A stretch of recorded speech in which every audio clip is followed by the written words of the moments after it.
नमस्कार, मैं रीमा प्रसाद। नीट मामले में सीआईडी की एंट्री हो चुकी है। इसका मतलब यह है कि राज्य की सरकार भी मान रही है कि एसआईटी उस तरीके से कदम नहीं उठा रही है और यहाँ पे सीआईडी की जरूरत है। एसआईटी चुनिंदा अधिकारियों की एक टीम होती है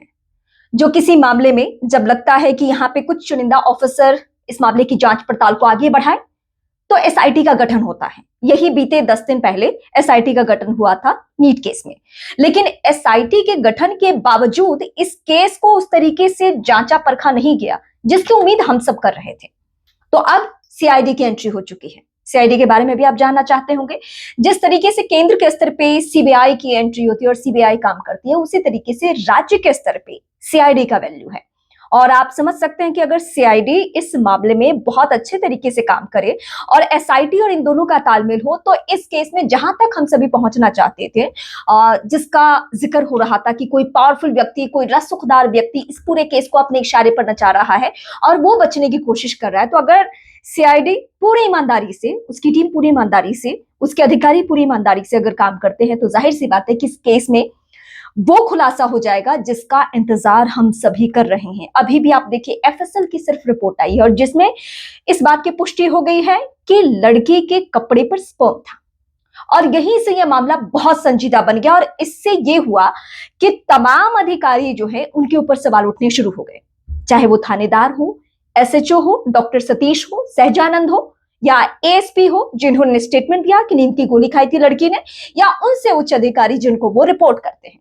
क्योंकि ऐसे संजीदा मामले में जाहिर सी बात है, ना कोई थानेदार पावरफुल है कि वो खुद से डिसीजन ले ले, ना एएसपी इतने पावरफुल है कि खुद से डिसीजन ले ले। सबको पता है कि पावर का इस्तेमाल कहां से हो रहा है। अब इसमें सीआईडी की एंट्री हो चुकी है और सीआईडी शंभू हॉस्टल पहुंची जहां पे उसे सील कर दिया गया था और वहां पहुंचकर वो नए सिरे से जांच पड़ताल को आगे बढ़ा रही है। हालांकि एसआईटी की टीम भी साथ में थी, मतलब ये दोनों ही टीमें संयुक्त रूप से काम करेगी। और इस बीच डीजीपी को सम्राट चौधरी ने तलब कर लिया था। क्या हो रहा है इस मामले में? क्योंकि जब एफएसएल की रिपोर्ट सामने आई उसके बाद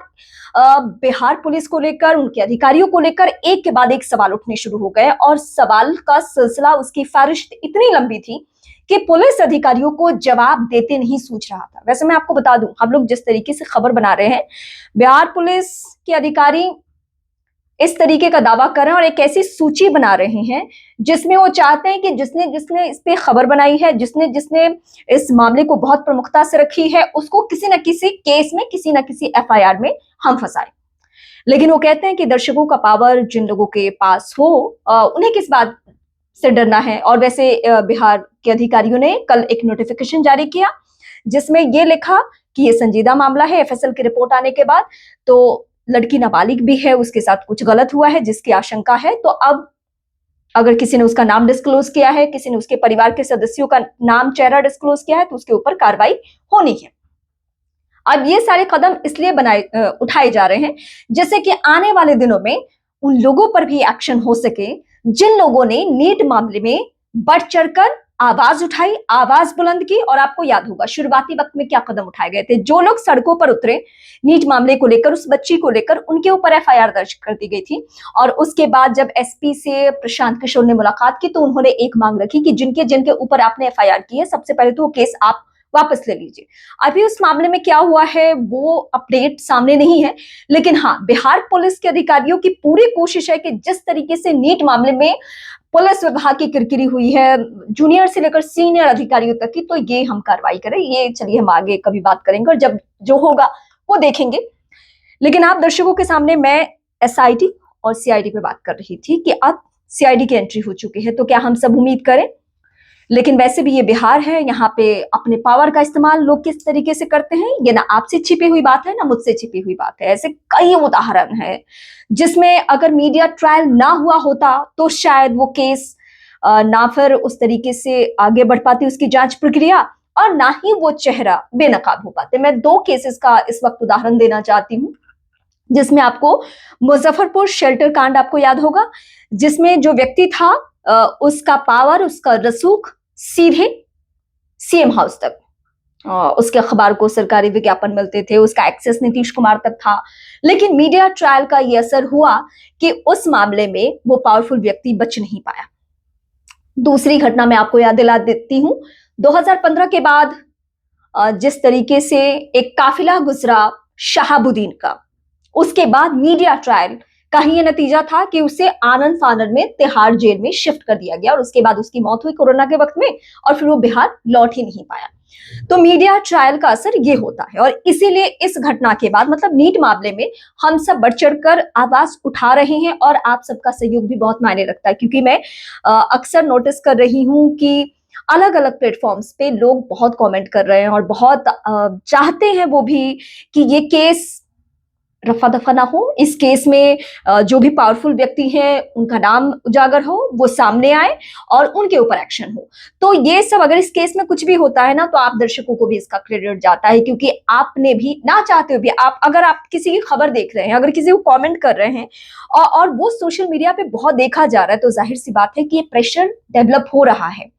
ये प्रेशर इस तरीके से डेवलप हो रहा है कि लाखों लोग हर दिन नीट केस पे बात कर रहे हैं और वो जानना चाहते हैं नीट से जुड़ी हुई जितनी भी खबर है, लोगों की दिलचस्पी है कि अब इस मामले में क्या हुआ।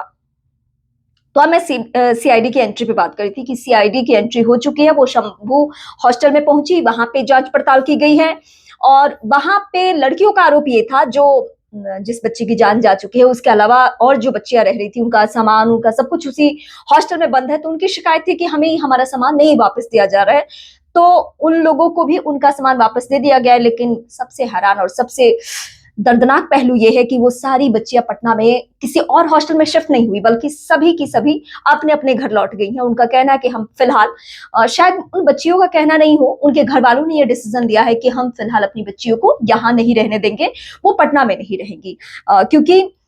पटना में हम लोगों को भरोसा नहीं है, हम लोगों को यकीन नहीं है और इसलिए वो सारी बच्चियां लौट रही हैं। लेकिन सीआईडी के आने से उम्मीद जाहिर सी बात है कि बंदी है और सरकार पे प्रेशर है। सम्राट चौधरी जिस तरीके से अब सक्रिय दिख रहे हैं एफएसएल की रिपोर्ट के बाद, लेकिन एक और पहलू सुन लीजिए, जो मैं जब पोस्टमार्टम रिपोर्ट आ जाए कंप्लीट तरीके से तो उस पर भी बात करेंगे। पटना एम्स के डॉक्टर ने यह कह दिया है कि सारे डॉक्यूमेंट्स हमें प्रोवाइड नहीं किए गए हैं, इसीलिए अभी तक हमने पोस्टमार्टम रिपोर्ट नहीं दी है। तो अगर पोस्टमार्टम रिपोर्ट आ जाए ना, तो उसमें यह पता चलेगा कि अगर बच्ची के कपड़े पे स्पर्म मिला है तो उसके साथ दरिंदगी हुई है, और दरिंदगी हुई है तो कितने लोगों ने उसके साथ गलत व्यवहार किया है, गलत तरीके से उसके साथ ट्रीटमेंट, मतलब जो कुछ भी हुआ हो वो दोहराने में भी एक लड़की होने के नाते वो उस पर बात करने में भी हिचक होती है। कि आप सोचिए 17 साल 4 महीने की एक बच्ची के साथ कुछ हुआ हो और आखिर वक्त में उसने जान दे दी हो, अपने माँ पिता से वो रो रो कर बताई हो, लेकिन उनकी कोई सुनने वाला नहीं था।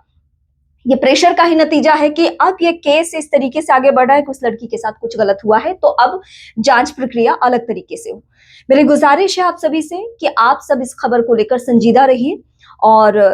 आवाज उठाइए, बहुत जरूरी है, क्योंकि इस मामले में सिर्फ हमारे अकेले बोलने से, हमारे अकेले वीडियो बनाने से कुछ नहीं होगा। आप दर्शकों का सहयोग बहुत जरूरी है इस मामले में। और मैं बार बार हर वीडियो में कहती हूँ, नीट वाले जितने भी वीडियोस में बनाती हूँ,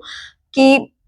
ये हम सब सिर्फ एक लड़की के लिए नहीं लड़ रहे हैं, ये उन तमाम बिहार की बच्चियों के लिए लड़ाई है जो पटना आके पढ़ती हैं, या पटना से जब वो पढ़ाई अच्छे से कर लें तो दिल्ली, या दिल्ली से फिर विदेश,